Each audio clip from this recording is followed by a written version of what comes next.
This is the barista magic. The dance, the hustle, the routine, whatever you want to call it. This is where we grind our coffee, dose it, tamp it, pull the espresso shot, and make a drink. Now, it's really important as we repeat this process over and over again that it becomes like riding a bike. Something that we can do over and over and over again and make a beautiful coffee as a result. All right? So, one of the things that's really important is that grinding, dosing, tamping. And so, well begun is half done. I am going to start with my portafilter on a scale. I have a nice scale here, and it tears to 0. As I grind my coffee,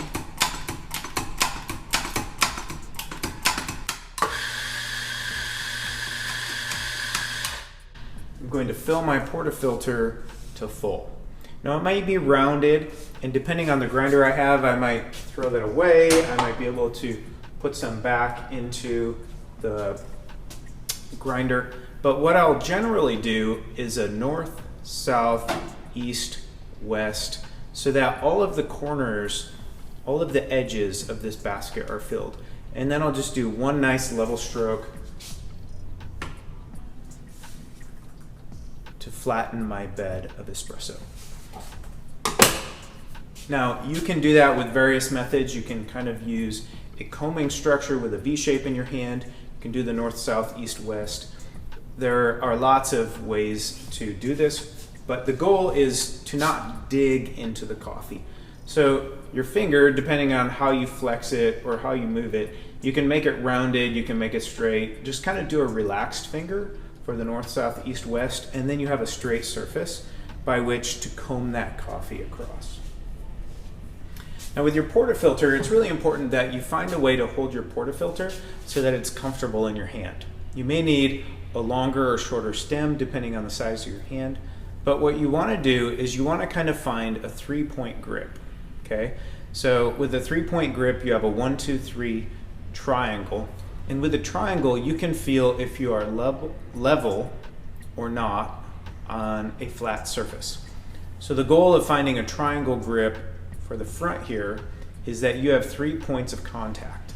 And then you don't put this directly into your palm, it's actually off to the side, so that the majority of the pressure is going to be in the fingertips and then just distributed through the arm. Okay? So this is part of tamping ergonomically. You don't want to cause strain to your body. You don't want to cause strain to your wrist.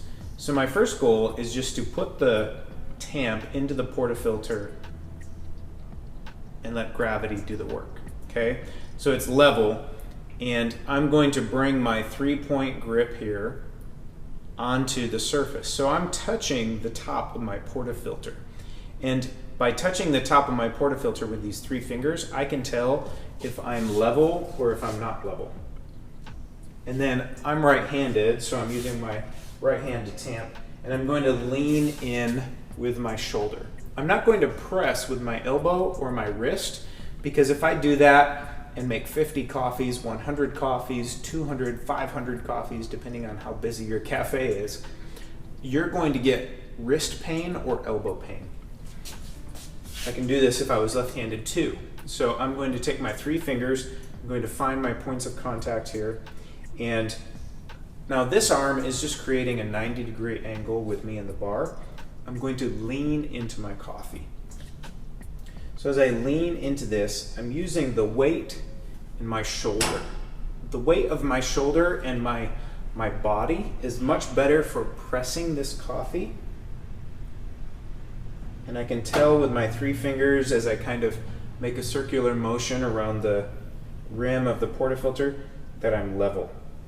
So using the weight of my shoulder, I can tell, I can press into this coffee, and I can tell that I've got a good start. Okay? So now I've got a little bit of coffee around here. My good friend Ma Chao in China, he used to call this 祝福手柄, or bless the portafilter. So I want to bless the portafilter. I'm going to swipe the top and then swipe the teeth. So I bless the top and I swipe the teeth, and even this little rim right here, I can swipe that off. Shobing. That's Chinese for bless the portafilter. Okay, so then I can kind of look across the top here. And it's okay if you have a little residual coffee. That's just the difference between the size of the tamp and the portafilter. There's always a little space there. But what you want to make sure is that no coffee grounds are going to be falling in to your espresso cup.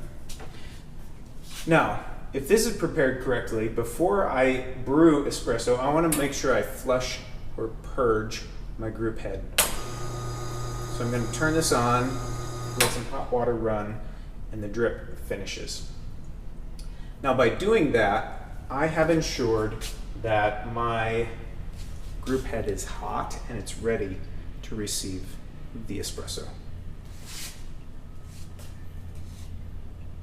I skipped a step, but I can do it now that I've tamped the coffee, and my scale is reading 19.5 grams of coffee has been applied to my portafilter.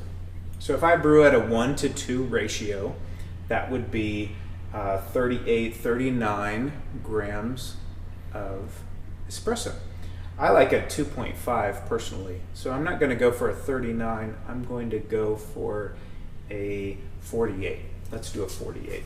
So I'm going to do a 48 output, and to do that I'm going to go ahead and have my warm espresso cup. I'm going to place that on a scale, turn my scale on. Okay, I've got a scale and I've got a timer. I'm going to hit start on my timer and start on my espresso machine at the same time.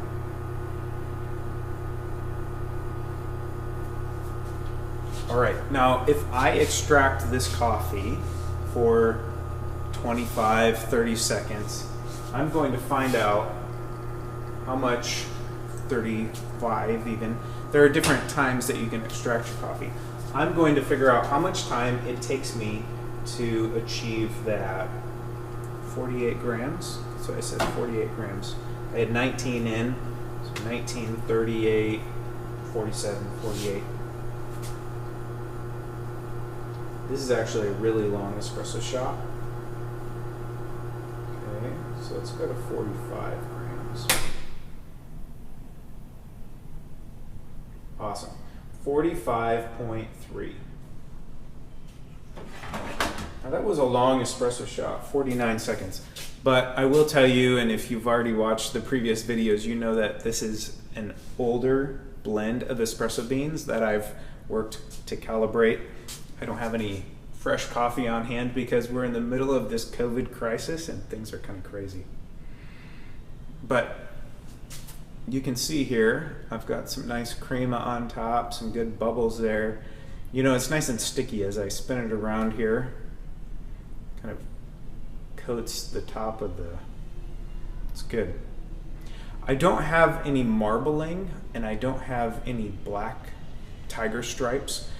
When you get marbling or a mottled top on the surface, if it looks black, that's a good indication that you may have over extracted the coffee.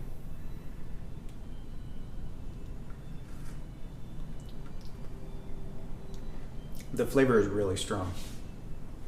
And so I was surprised when I saw that it was 19.6 grams in. What I should do next time is I should use less coffee. And I will do that next time. So I'm going to reduce the amount of coffee in. But I'm going to follow those same procedures, all right? So let's go ahead and do that. Now, I keep a dry, clean rag reserved only for my portafilter. So this coffee rag will certainly see a lot of, coffee oils, espresso, but it's never going to see milk. It's never going to see water or other products.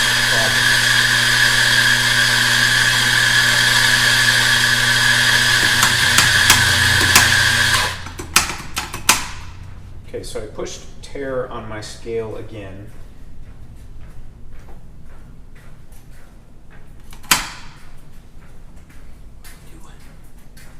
And before I pull the espresso shot, I am going to check my weight. So right now my weight on this espresso is 18.7 grams. Now, I don't want quite 18.7 grams. This is a 17-gram basket, and you know, it's not too full, but I'm going to try to remove just a little bit of that coffee. Great, 18.2. So this should give me a pretty good change from the last time. Great, 18.1. Before you change your grind setting, don't go coarser, don't go finer. Just add or remove coffee. So I'm at 18.1 now. What I've done is removed 1.5 grams of coffee. That's significant enough to really change the amount of time that it takes to extract my target volume. Okay, my tamp is consistent. Tamping is like riding a bike. You never change your tamp, just like you never change the balance that you have on a bike. And that's important for you as an independent barista. You may be taller, shorter, bigger, smaller. Your tamp will always be consistent to the way you pull espresso. So don't change your tamp, don't change the grind, just first change the amount of coffee that you put in. I'm going to flush the group head and reset my timer. I'm going to grab a new warm espresso cup, turn on my scale. I need to do this fast because we've already got things started here, and I'm going to pull an espresso shot that same target.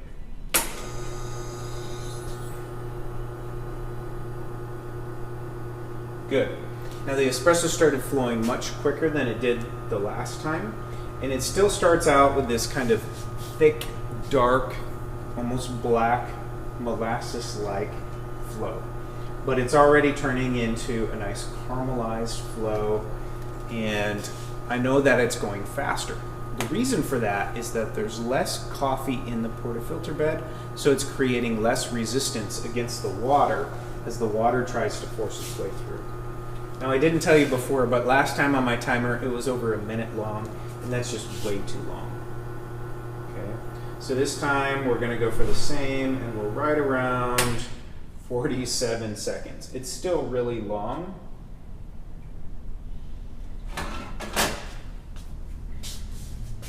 However, this espresso, the flow was much better, 30 seconds shorter. It smells nicer, it's sweeter. Wow, that's a lot of flavor.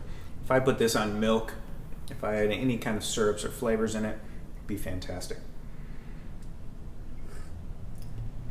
It's got this kind of black cherry cordial, and it's a darker blend of coffees. That's really nice. There's this Colombian pink bourbon that's blended in here, which is a fantastic coffee. Okay, now that was the first step in terms of increasing the flow of your espresso rate so that you don't have a over extracted coffee. Now, one of the things with my brew basket, and I can tell afterward if I look at the brew, you know, does it look like the coloration is even? Was the water flowing evenly through it? This looks like a good puck. And it comes out in one nice tamp there. If you fear that you may have channeling is a result of packing too much coffee to one side. If you put your coffee in and then you kind of tap it and you try to filter it in, you may end up packing more coffee to one side. If you ever see someone doing this with a portafilter basket, that's a big no-no. You damage the portafilter basket, you also end up knocking all the coffee to the one direction. So beware of channeling. There's some descriptions here about channeling and how to avoid that. Water is lazy.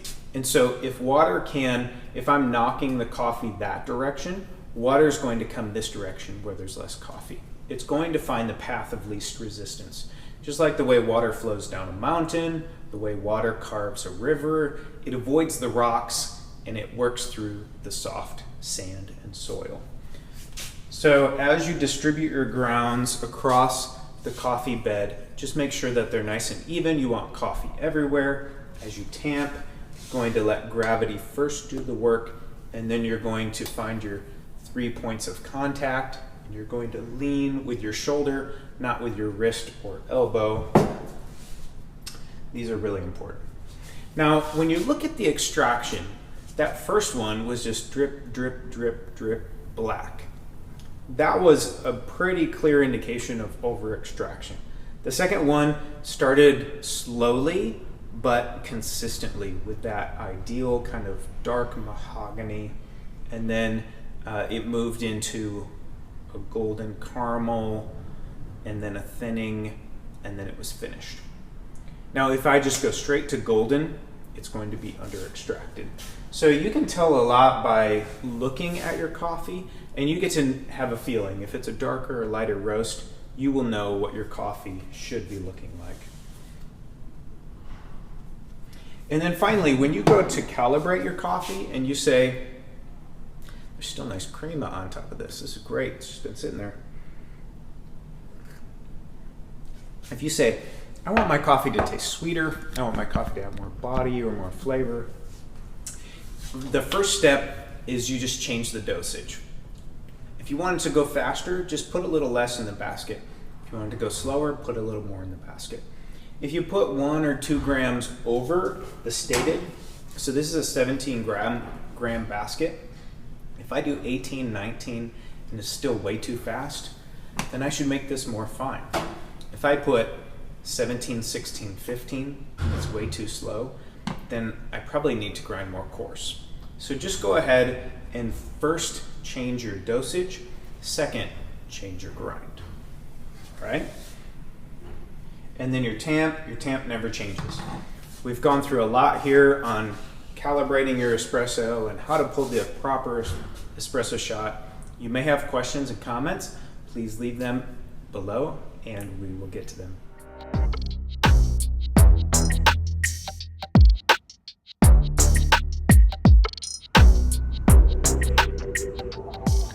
Oh, hey there. So just in case I forget to tell you or you haven't seen it already, go ahead and check out howtocoffeepro.com, where we have lots of coffee classes available online for you, or www.sca.training. And you can find resources, lab tools, tasting kits, all kinds of stuff that you need to up your specialty coffee journey. So if you're not already on the email list, then you're probably missing out on some of the great options we have at howtocoffeepro.com or at sca.training. As always, if you leave your comments below, if you subscribe and follow, and if you join that email list, you're not going to miss out on all the great offers, the announcements, the new support and products and courses that we have for you.